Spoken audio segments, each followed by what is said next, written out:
because Raikkonen leads up the hill out of Sandivot. And, well, Michael Schumacher is behind him in the train, but that's the guy. There's Trulli in second place. Alonso you saw flashing through the frame as well. Webber. That's Massa, 6th place. Villeneuve, 7th. So Michael Schumacher is between the Trulli-Alonso gang and the race leader. That's a bit of a breather for Raikkonen, isn't it? He's got a few cars, including, I think, a Minardi. Yeah, there's a Minardi between. He's going to have to get out of the way pretty smartish. That's Trulli, that's Alonso, that's Webber, and that's Heidfeld. Well, Trulli and Alonso are the very best of friends, especially for Grand Prix drivers, but he's not going to be cutting him any slack here at all. Alonso's got to keep his head here, hasn't he, Jensen? It'd be easy to make a very rash move because Raikkonen's disappearing down the road. He's got a lapped Ferrari and a slow Minardi. In fact, I think they've just made it past the Minardi now.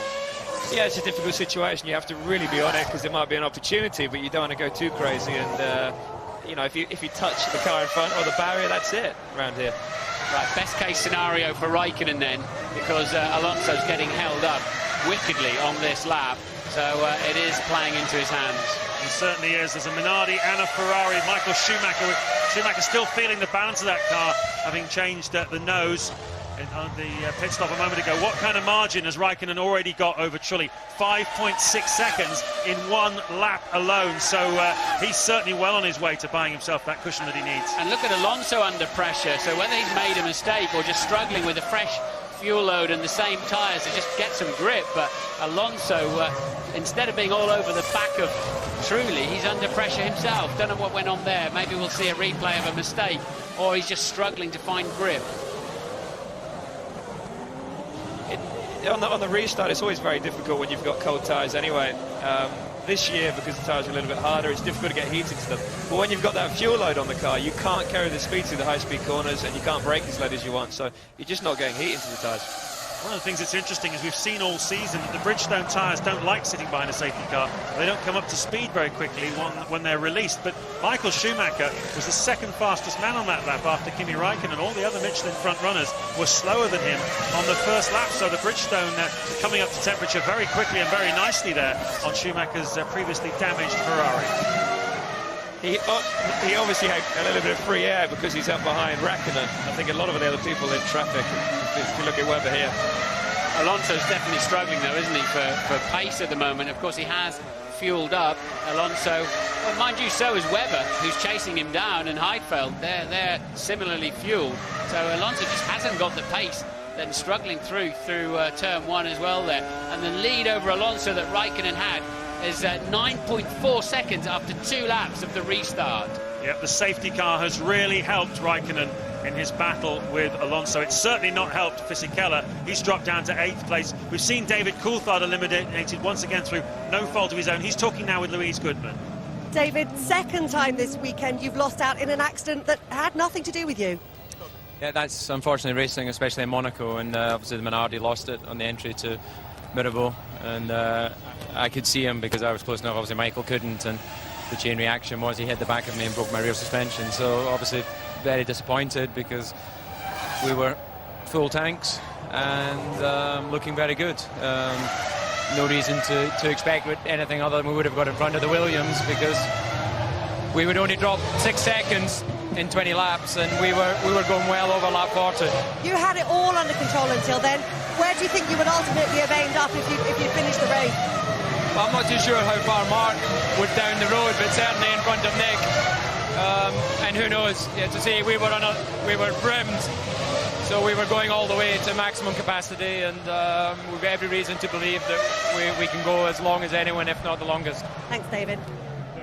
Well, that's a big shunt there for Friesacker, who has lost it where you lost it, really, a few years ago, Jensen. He didn't hit anything quite as hard as you did, though. No, I think he's braked a little bit earlier there, lost it earlier, hit the inside wall, exactly the same as what I did. But the barrier's moved back now, because that would have been a much bigger impact. Well, obviously there wasn't a second impact like me in 2003. Ironically, if you do brake too early, it's a little bit bumpier, isn't it? And it's you think you're being cautious, and it gives you more of a chance. And I don't understand. I think it's the camber of the road. It's very easy to just touch the barrier on the right-hand side, especially if you're focused on the chicane on the way down there. But that did looked a bit comical, really, didn't it? Yeah, well, the problem is that, you know, he's hit the brakes hard, and it's just locked the rear end, and it just snaps. Exactly what happened to me. It could be something to do with the setup, or I really maybe just braked in a slightly different place. Tyres were just about to be up to pressure now after the safety car period. Well, eventful afternoon for the Minardis. Alva's spinning at Mirabeau, causing that incident. Prisacker losing it from coming out of the tunnel. And it's certainly shaken this race up. It's given Raikkonen a tremendous advantage. He's now 11.9 seconds clear of Trulli, 14 seconds clear of Alonso. It's Christmas Day for Raikkonen. The gifts are just pouring on him from on high, and Alonso can do nothing about it, really. He's 2 seconds behind Trulli, and he's not able to really make any impression. Michael Schumacher has lost out. He lost a lap behind the pace car. He's 1 lap down in 13th place at the moment. This is lap 33.78. Approaching half distance in the Monaco Grand Prix. It's lap 35. Kimi Raikkonen has just set the fastest lap of the race so far, 1:16.222. And for the second lap in succession, his main rival here this afternoon, Fernando Alonso, has done a lap in the 1:19s. I wonder whether Alonso has more trouble than we were just suspecting. It may have just been a little bit of a balance issue, but now the pace really dropping off. Raikkonen again, 1:16.046. This could be the decisive phase of the race. We've had a safety car intervention after Minardi spun at Mirabeau. Michael Schumacher had his front wing knocked off. That's put him a lap down, and he is in 13th place. David Coulthard was eliminated from the race in that incident as well. He was running in a strong 7th place at the time. A lot of the 2-stopping drivers pitted at that point. Alonso, Webber, Heidfeld, Massa and Fisichella. Fisichella, the big loser, he had to queue up behind his teammate Alonso. He dropped from 4th down to 8th place at that point.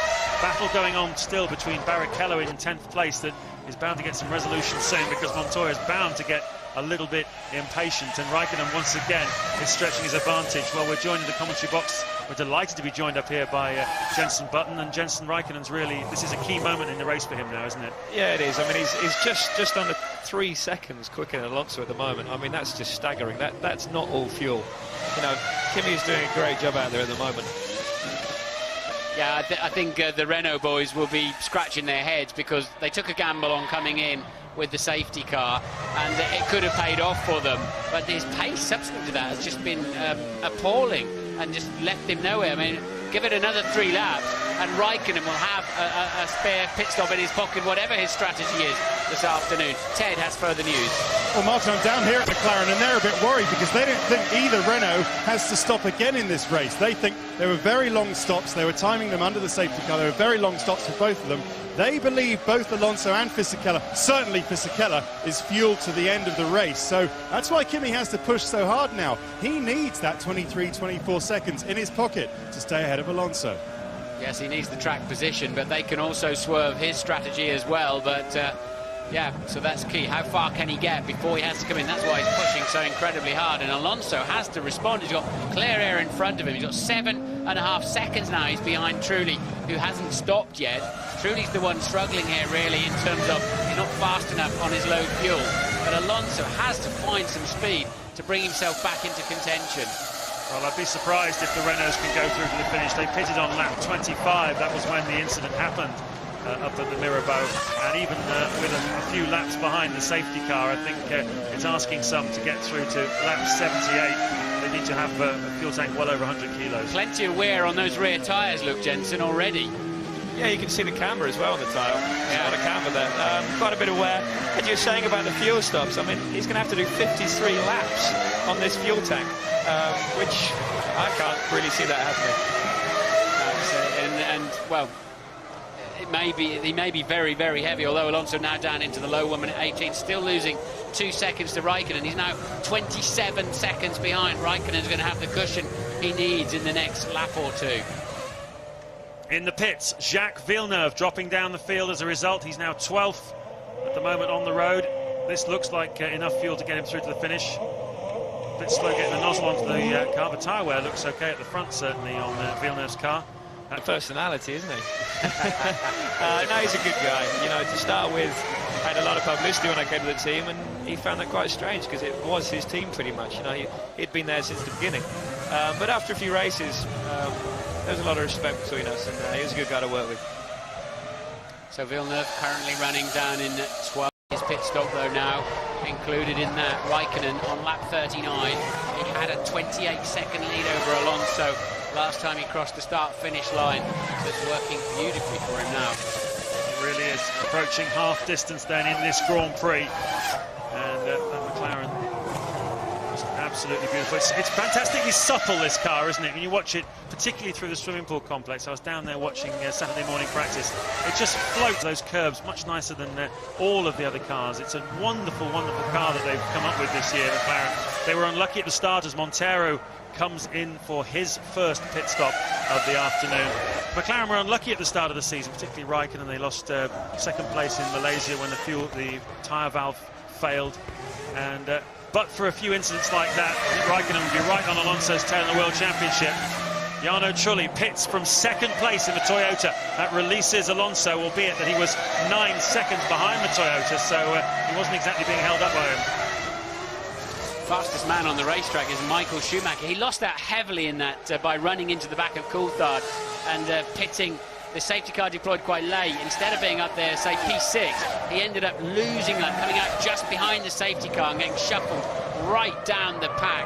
Worked out very badly for him. Otherwise, Michael would be in actually quite a handy position now, especially given the lap times he's suddenly pulling out of the bag. Jarno Trulli rejoins 11th, just behind teammate Ralf Schumacher, who has not made a pit stop. Neither has Liuzzi, who is 10th. Barrichello and Montoya going very long in this Grand Prix as well, 8th and 9th at the moment. And Raikkonen, of course, the race leader, yet to make his first stop, but that must be coming up in the next 5 or so laps, I would have thought.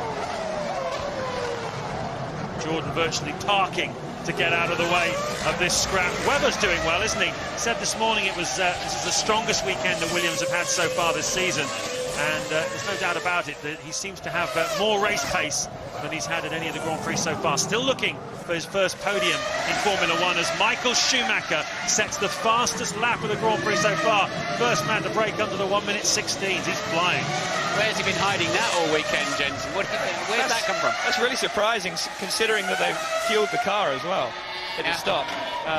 No, very impressive. And obviously the Bridgestone tyres are working better than anyone thought they would be. But the track rubbers in heavily, doesn't it? We've had 16, 17 cars going around there for 40 consecutive laps, and all of a sudden they're driving mostly on Formula One rubber. Yeah, but it's mostly Michelin rubber. A lot of the top cars are of Michelin, so normally the Michelin tyre gets much better throughout the race. Right, it's a bit like what we saw in Imola, isn't it? It was just after he was refueled that Schumacher put in that amazing sequence of laps that got him up right into the podium positions, having been 13th in the opening exchanges. So clearly this car works very well when it's full of fuel and the tyres have had a bit of life, but they just can't seem to get it to work in any other set of circumstances. What do you think to that? Raikkonen has just beaten Michael Schumacher's 15.9, only by a fraction. Schumacher responds from 13th place with a 1:15.8. It's a pity they're not at the front fighting each other, isn't it? But a stunning speed from Michael.